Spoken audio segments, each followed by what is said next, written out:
تاریخ کا سب سے بڑا سائنسدان البرٹ آئنسٹائن کس خدا پر یقین رکھتا تھا؟ ایک ایسا خدا جس کے نزدیک آپ کی دعاؤں، آپ کی تڑپ اور آپ کے بہائے گئے آنسوؤں کی کوئی اہمیت نہیں۔ ایک ایسا خدا جس نے اس کائنات کی مشین کو بنایا، اسے چابی دی اور پھر ہمیشہ کے لیے اسے اس کے حال پر چھوڑ دیا۔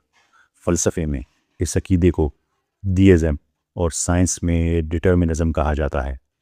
یہ ایک ایسا خوفناک نظریہ ہے جو کہتا ہے کہ آپ کی زندگی میں آپ کا اپنا کوئی ارادہ، کوئی فری ول نہیں ہے۔ کیا آپ واقعی زندہ ہیں یا آپ کی ہر خوشی، ہر غم، آپ کی ہر ناکامی اور آپ کا ہر فیصلہ آج سے اربوں سال پہلے بگ بینگ کے وقت ہی پتھر پر لکھا جا چکا ہے؟ اس سائنسی نظریے کے مطابق آپ صرف ایک ایسی فلم کا بے بس کردار ہیں جس کی شوٹنگ اربوں سال پہلے مکمل ہو چکی تھی، اور کائنات کے اس اندھے اور طے شدہ اسکرپٹ کو بچانے کے لیے البرٹ آئنسٹائن نے آخری حد تک جنگ لڑی۔ وہ اسی پر یقین رکھتے تھے، ایک ایسی تاریخی جنگ جس میں ہارنے کے بعد مادہ پرستی، ایتھیزم کو ہمیشہ کے لیے دفن ہونا تھا۔ 300 سال تک آئزک نیوٹن کے بعد سائنس ایک عجیب غرور میں مبتلا تھی۔ ان کا ماننا تھا یہ کائنات ایک بند مکینیکل ڈبے کی طرح ہے، ایک عظیم گھڑی۔ خدا اگر ہے بھی تو صرف ایک بلائنڈ واچ میکر، ایک گھڑی بنانے والا جس نے شروع میں اس گھڑی کو چابی دی اور پھر پلٹ کر نہیں دیکھا۔ اس سوچ کو آگے بڑھاتے ہوئے لیپلاس نامی سائنسدان نے ایک خوفناک نظریہ پیش کیا۔ اس نے کہا کہ فرض کریں ایک ایسا سپر کمپیوٹر یا کوئی ایسا ذہن ہو جسے آج کائنات ایک ایک ذرے کی پوری خبر ہو۔ اگر اسے یہ معلوم ہو جائے تو وہ ریاضی سے یعنی میتھس کے ذریعے حساب لگا کر آپ کا پورا مستقبل 100% درست بتا سکتا ہے۔ آپ کل کیا کھائیں گے، کس سے ملیں گے، کیا فیصلہ کریں گے، سب کچھ۔ اس نظریے کا سیدھا سا مطلب یہ تھا کہ ہم اپنی مرضی سے کوئی فیصلہ نہیں کر رہے، بلکہ ہماری زندگی کی فلم کا ہر سین پہلے سے پتھر پر لکھ دیا گیا ہے۔ فلسفے کی زبان میں جیسے میں نے آپ کو کہا اسے کہتے ہیں دیئزم۔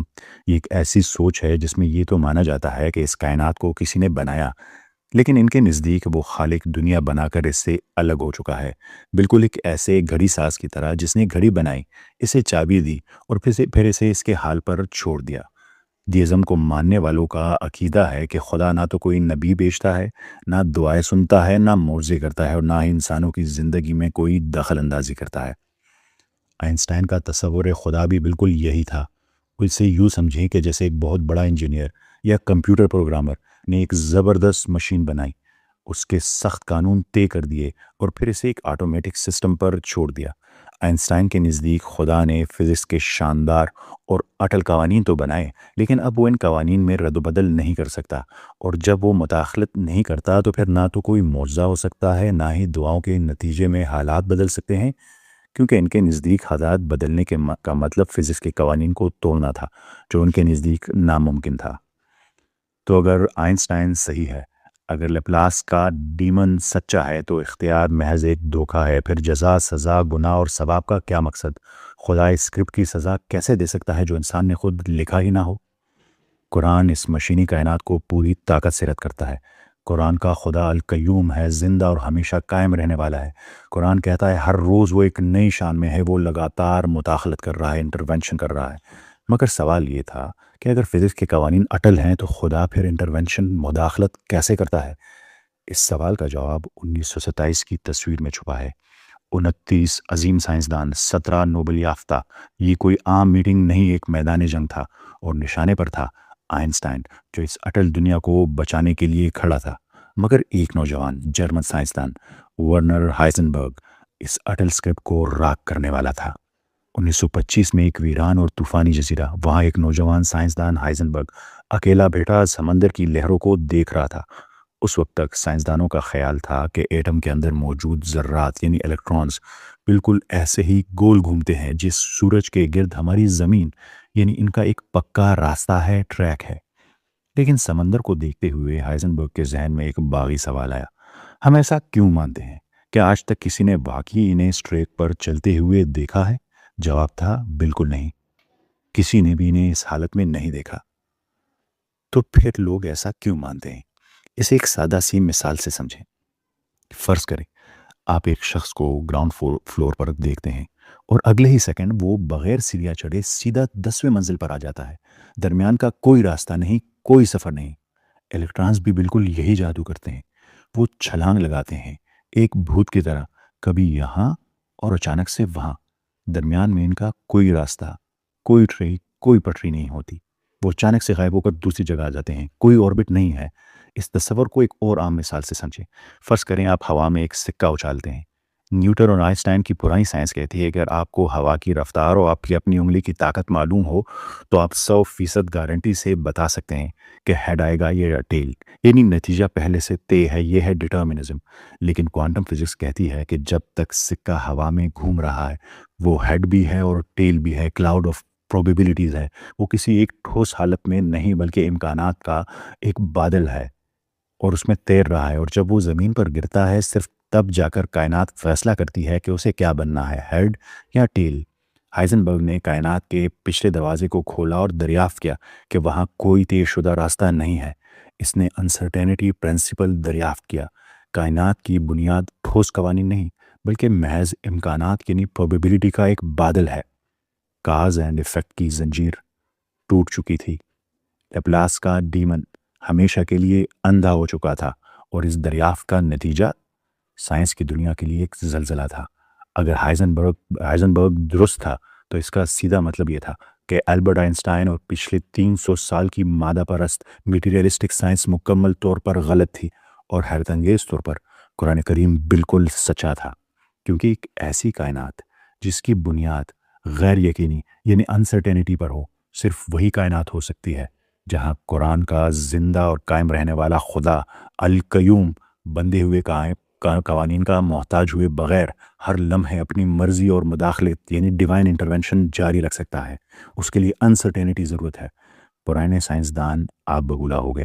1927 کی سولوے کانفرنس میں یہ ٹکراؤ عروج پر پہنچ گیا، ایک طرف آئنسٹائن، دوسری طرف نیلز بور اور ہائزنبرگ کی پروبیبلٹی۔ ہر صبح آئنسٹائن ایک نیا تھاٹ ایکسپیریمنٹ لاتا اور رات تک بور اس کی خامی نکال کر اسے واپس دھکیل دیتا۔ ایک جنگ شروع ہو چکی تھی۔ 1930 میں آئنسٹائن نے اپنا آخری اور سب سے خطرناک وار کیا۔ اس نے اپنے ذہن میں ایک خیالی مشین بنائی جسے روشنی کا ڈبہ یا فوٹون باکس کہا جاتا ہے۔ اسے یوں سمجھیں، فرض کریں ایک ڈبہ ہے جس میں روشنی بھری ہے اور وہ ایک ترازو یعنی ایک سپرنگ اسکیل سے لٹکا ہوا ہے۔ اس ڈبے میں ایک گھڑی لگی ہے جو ایک سیکنڈ کے لیے دروازہ کھولتی ہے، روشنی کا ایک ذرہ، ایک پارٹیکل باہر نکلتا ہے اور دروازہ فوراً بند ہو جاتا ہے۔ روشنی نکلنے سے ڈبے کا وزن تھوڑا سا کم ہو جائے گا۔ آئنسٹائن نے مسکرا کر دعویٰ کیا، دیکھو، وزن کر کے میں نے درست طاقت یعنی انرجی جان لی، اور گھڑی کے ذریعے میں نے نکلنے کا درست وقت یعنی ٹائم بھی جان لیا۔ میں نے دونوں چیزوں کو ایک ساتھ بالکل پرفیکٹ مہیا کر لیا ہے۔ یعنی کوانٹم فزکس کا انسرٹینٹی یعنی غیر یقینی کا نظریہ جھوٹا ہے۔ یہ وار اتنا زبردست تھا کہ بور کے ہوش اڑ گئے، وہ مکمل طور پر شکست خوردہ لگ رہا تھا۔ اس نے پریشانی سے کہا، اگر آج آئنسٹائن سچا ثابت ہو گیا تو جدید فزکس کا خاتمہ ہے۔ اسی رات آئنسٹائن بڑے سکون سے مسکراتا ہوا سویا، مگر اگلی صبح بور نے ایک ایسا پتا پھینکا جس نے بازی پلٹ دی۔ اور مزے کی بات یہ تھی کہ بور نے آئنسٹائن کی اپنی ہی سب سے بڑی دریافت یعنی جنرل ریلیٹیوٹی کو اس کے خلاف ہتھیار بنا لیا۔ بور نے سمجھایا کہ جب روشنی کا ذرہ ڈبے سے نکلے گا اور ڈبے کا وزن کم ہوگا تو ترازو اس ہلکے ڈبے کو تھوڑا سا اوپر کی طرف کھینچے گا، اور آئنسٹائن کے اپنے قانون کے مطابق جب کوئی چیز زمین سے اوپر جاتی ہے تو وہاں کشش ثقل یعنی گریوٹی بدل جاتی ہے، اور کشش ثقل کے بدلنے سے ڈبے کے اندر لگی ہوئی گھڑی کا وقت بھی آگے پیچھے ہو جائے گا۔ یعنی آپ کسی بھی صورت میں وقت اور طاقت کو ایک ساتھ بالکل ٹھیک نہیں میئر کر سکتے، نہیں ناپ سکتے، یعنی انسرٹینٹی ہے۔ آئنسٹائن اپنے ہی بنائے ہوئے جال میں پھنس گیا تھا۔ کمرے میں ایک گہرا سناٹا چھا گیا اور پھر اچانک تالیاں گونج اٹھی۔ آئنسٹائن ہار چکا تھا۔ بور نے مسکرا کر وہ تاریخی جملہ ادا کیا جو آج بھی یاد رکھا جاتا ہے، آئنسٹائن، خدا کو مت بتاؤ کہ اسے دنیا کیسے چلانی ہے۔ یہ ہے وہ تاریخی جملہ۔ اس کمرے میں ڈٹرمنزم ہمیشہ کے لیے مر گیا۔ سائنس کو ماننا پڑا کہ کائنات کی بنیاد غیر یقینی ہے، انسرٹن ہے۔ زمین، آسمان، آپ کے ہاتھ میں موجود پیالی، ان کی گہرائیوں میں صرف اور صرف پروبیبلٹیز کا ایک بادل ہے۔ جب امکانات کے اس بکھرے ہوئے بادل سے کوئی ایک مادی حقیقت جنم لیتی ہے تو جدید فزکس گھٹنے ٹیک دیتی ہے۔ سائنس یہ تو بتا سکتی ہے کہ کیا ہوا، مگر وہ یہ کبھی نہیں بتا سکتی کہ کائنات نے ہزاروں امکانات کو چھوڑ کر یہی ایک نتیجہ کیوں چنا۔ فیصلے کے اس نازک ترین لمحے میں سائنس کی ہر مساوات، ہر ایکویشن اندھی اور کھوکھلی ہے، اور بالکل اسی خالی جگہ پر قرآن کریم کی سچائی ایک سورج کی طرح طلوع ہوتی ہے۔ اور کائنات کا رب اپنے وصف یعنی المقتدر، حتمی فیصلہ اور کامل قدرت رکھنے والے کے ساتھ اپنا کام کرتا ہے۔ یہ اندھی کائنات تو محض امکانات کا ایک کینوس ہے، تو ایک کینوس بچھا دیتی ہے، لیکن یہ خدا کا امر، ڈیوائن کمانڈ ہے جو اس بادل کو چیر کر ایک ٹھوس حقیقت کو جنم دیتا ہے۔ کیونکہ جب کائنات کا خالق کسی چیز کا ارادہ کرتا ہے تو وہ فزکس کی ایکویشنز کا محتاج نہیں ہوتا۔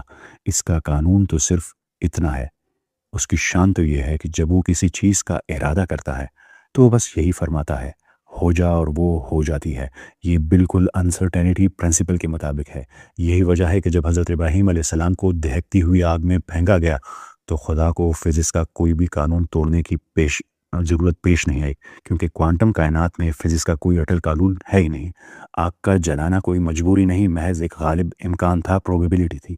خدا نے صرف اپنے امر سے کن سے ایک مختلف کوانٹم نتیجے کا حکم دیا کہ اے آگ، ابراہیم پر ٹھنڈی اور سلامتی والی بن جا۔